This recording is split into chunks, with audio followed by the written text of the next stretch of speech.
Hello दोस्तों। BPSC TRE 3 के लिए जो है अपनी जीके जीएस की क्लास रहेगी प्रीवियस ईयर क्वेश्चंस की। बहुत जो है, हालांकि क्वेश्चंस की संख्या कम होगी क्लास में, लेकिन जो है धमाकेदार क्लास आप लोगों के लिए रहने वाली है। आज से शुरू है ये क्लास। बिल्कुल जो है, फर्स्ट क्वेश्चन, सुभाष चंद्र बोस के नाम से पहले सम्मान सूचक नेताजी किस देश ने जोड़ा था? भाई जो है सुभाष चंद्र बोस के नाम से पहले जो है ना दोस्तों, नेताजी शब्द का इस्तेमाल करते थे सुभाष चंद्र बोस के लिए। किस देश से जोड़ा गया था ये? तो ये जोड़ा था आपके भारत, जर्मनी, इटली या जापान। तो करेक्ट आंसर है जर्मन देश, जर्मनी ने जोड़ा था। समझिए क्या मामला था। सुभाष चंद्र बोस के नाम से पूर्व नेताजी शब्द जो है जर्मन विदेश मंत्रालय द्वारा प्रदान किया गया था। किसके द्वारा? जर्मन विदेश मंत्रालय के द्वारा प्रदान किया गया। और 1939 में जो है सुभाष चंद्र बोस ने फॉरवर्ड ब्लॉक की स्थापना की थी। ये भी बीपीएससी ने जो है टीआरई 1 में क्वेश्चन पूछ लिया है। इससे पहले 67वीं बीपीएससी प्री एग्जाम में आया हुआ क्वेश्चन है। ऑप्शन सी सटीक हो गया इस क्वेश्चन का। आई होप समझ में आ गया होगा तुम्हें। चलता हूं अगले क्वेश्चन पे। उससे पहले ये अपना जीके जीएस का पीडीएफ है। 1000 प्रश्नों की श्रृंखला इसमें संकलन किया गया है। जीके, मैथ, करंट अफेयर और साइंस के क्वेश्चन है, जिसमें टीआरई 1 में इस पीडीएफ में से सीधे 23 क्वेश्चन आए थे। टीआरई 2 में 26 क्वेश्चन सीधे आ गए थे। मात्र 90 रुपये में मिलेगी। पीआरटी 6 to 8, 9, 10, 11, 12 सभी के लिए इंपॉर्टेंट है। व्हाट्सएप मैसेज आप कर सकते हो इस पीडीएफ के लिए 6376703831। इस नंबर पर व्हाट्सएप मैसेज करना होगा। अगला प्रश्न आ जाओ। अगला जो प्रश्न है, सच्चिदानंद सिन्हा किसके साथ जुड़े थे? आपके जो सच्चिदानंद सिन्हा है वो भारत छोड़ो आंदोलन से जुड़े हुए थे, दांडी मार्च से, सविनय अवज्ञा आंदोलन से, या इनमें से किसी के साथ भी वो जुड़े हुए नहीं थे? तो देखिए ये जो है आपको पता है कि संविधान सभा का जब प्रथम अधिवेशन हुआ तो उसमें जो है 9 दिसंबर 1946 को अधिवेशन हुआ। सर्वसम्मति से अस्थायी अध्यक्ष इनको बनाया गया था। तो ना तो ये भारत छोड़ो आंदोलन से जुड़े, ना दांडी मार्च से जुड़े हुए थे, ना सविनय अवज्ञा आंदोलन से जुड़े थे। ये जो थे वो आपके क्या थे? संविधान सभा का पहला अधिवेशन था, उसका अस्थायी अध्यक्ष इनको बनाया गया था। तो डी ऑप्शन सटीक रहेगा, इनमें से कोई नहीं। ये भी बीपीएससी का पूछा हुआ प्रश्न है। अगला प्रश्न आओ। अखिल भारतीय फॉरवर्ड ब्लॉक की स्थापना कब हुई? अभी अपन ने डिस्कस किया। के लिए सुभाष चंद्र बोस कौन जुड़े, और सुभाष चंद्र बोस से कौन जुड़े और आईएनए आंदोलन के साथ भी जुड़े रहे। ठीक है, तो जयप्रकाश नारायण, बैकुंठ सकल, शीलभद्र याजी। तो याद रखना शीलभद्र याजी का नाम बहुत इंपॉर्टेंट है। ये इनसे जुड़े हुए थे। ऑप्शन सी के साथ आप लोग जाएंगे। और बिहार पीसीएस में आया हुआ प्रश्न है। अगला प्रश्न आओ। कैबिनेट मिशन भारत कब आया? फरवरी 1942, अप्रैल, मार्च? आया तो मार्च में था, आया तो मार्च में ही था। कब आया था लेकिन? 1946, मार्च 1946। और डेट और याद रख लेना 24। तो 24 मार्च 1946 किसी ऑप्शन में नहीं है। ये ऑप्शन सटीक हो गया। कैबिनेट मिशन 24 मार्च 1946 को दिल्ली आया।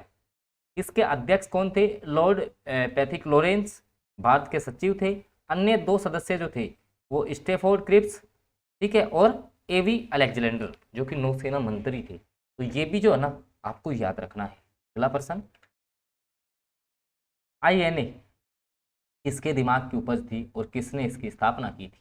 बताओ। देखिए, तो इसकी स्थापना तो अपन को पता है सुभाष चंद्र बोस ने की। ठीक है, किसने की थी स्थापना? तो आपके सुभाष चंद्र बोस ने की थी। देखिए, आजाद हिंद फौज का ख्याल सबसे पहले मोहन सिंह के मन में आया था। मतलब दिमाग में किस में आया था? कैप्टन मोहन सिंह के मन में। वे ब्रिटेन की भारतीय सेना में अफसर थे। कहाँ पर पदस्थ थे वो? ब्रिटेन की भारतीय सेना में अफसर थे। जब ब्रिटिश सेना पीछे हट रही थी तो मोहन सिंह जापानियों के साथ हो गए थे। और जापानियों ने जब भारतीय युद्ध बंदियों को मोहन सिंह को सुपुर्द किया तो उनमें से लोगों को आजाद हिंद फौज में भर्ती किया जाने लगा। आई होप समझ में आ गया होगा। अगला प्रश्न, कौन सी घटना सबसे पहले हुई? देखो, भारत छोड़ो आंदोलन का प्रस्ताव रखा गया, क्रिप्स मिशन भारत आया, गवर्नर जनरल के पद पर जो है लॉर्ड वेवल का आगमन हुआ, या कैबिनेट मिशन? तो कैबिनेट मिशन तो अभी मैंने आपको बताया था कि ये जो है आपका 24 मार्च 1946 को आया था। सही बात है। क्रिप्स मिशन जो है वो आपका मार्च 1942 में हुआ था। मार्च 1942 में। भारत छोड़ो आंदोलन जो है आपका इसका प्रस्ताव जो रखा गया था वो अगस्त है, एक सेकंड, इसका प्रस्ताव जो है वो अगस्त 1942 में रखा गया था। और ये घटना है 1943 की। क्या पूछा सबसे पहले कौन सी हुई थी? मार्च 1942 वाली हो गई फिर। तो ऑप्शन ए सटीक हो गया इसका। ऐसे क्वेश्चन पूछता है बीपीएससी। ठीक है, पूरी व्याख्या भी मैंने दी है इस क्वेश्चन की। आई होप समझ में आया होगा तुम्हें। अगला प्रश्न, 9 अगस्त 1942 को जिन दो नेताओं को हजारीबाग से गिरफ्तार किया गया वे कौन थे? 9 अगस्त 1942 को जो है दो नेताओं को हजारीबाग से गिरफ्तार किया गया था, कौन कौन थे वो? तो रामलाल देवीलाल थे, नारायण सिंह सुखलाल सिंह थे, रामनाथ या देवनाथ थे, शिव कुमार या रामानंद थे। तो ये थे आपके शिव कुमार और रामानंद। 43वीं बीपीएससी प्री एग्जाम में आया हुआ प्रश्न है, डी ऑप्शन जो है ना वो तुम्हारा सटीक हो गया इस क्वेश्चन का। अगला प्रश्न आ जाओ फिर, बिल्कुल इंपॉर्टेंट क्लास रहेगी आप लोगों के लिए। अगला जो प्रश्न है, डॉक्टर राजेंद्र प्रसाद को 9 अगस्त 1942 को गिरफ्तार करके कहाँ भेजा? और देखो आज तक है ना 3 बार बीपीएससी इस प्रश्न को पूछ चुका है। 43वीं, 48वीं, 52वीं बीपीएससी जो प्रारंभिक परीक्षा हुई है उसमें दोस्तों ये प्रश्न है ना वो आपका पूछा जा चुका है कि डॉक्टर जो राजेंद्र प्रसाद हैं उनको गिरफ्तार जो किया गया उसके बाद कहाँ भेजा उनको? तो याद रखना बांकीपुर जेल में भेजा गया था उनको। कहाँ भेजा गया था? बांकीपुर जेल में भेजा गया था, याद रखना है, बहुत अच्छा क्वेश्चन है। ऑप्शन डी के साथ आप चले जाएंगे। अगला प्रश्न, तो दोस्तों ये कुछ क्वेश्चंस का डेमो था, ये क्लास थी बिल्कुल जो है। अब क्वेश्चंस की संख्या भी अगली क्लास में बढ़ा देंगे। बाकी ये अपना जीके जीएस का पीडीएफ है, जिसको भी चाहिए इसमें देखो 1000 प्रश्न आपको मिलेंगे, ठीक है। जीके के प्रश्न भी हैं, मैथ के भी हैं, करंट जीके के भी हैं। करंट स्पेशल बिहार को टारगेट करते हुए है, साइंस है। पिछली भर्तियों की मैं बात कर लूँ, टीआरई 1 में सीधे 23 क्वेश्चन आ गए थे, टीआरई 2 में 26 क्वेश्चन इस पीडीएफ में आ गए। जीके जीएस वाला जो 40 नंबर वाला पार्ट है ना उसकी पीडीएफ है ये, ठीक है। चाहे से पीआरटी की आप तैयारी कर रहे हो 6 to 8, 9, 10th या 11, 12th, मात्र 90 रुपये में पीडीएफ मिलेगी। अब बच्चों को समस्या ये है कि सर हम कैसे ले इस पीडीएफ को?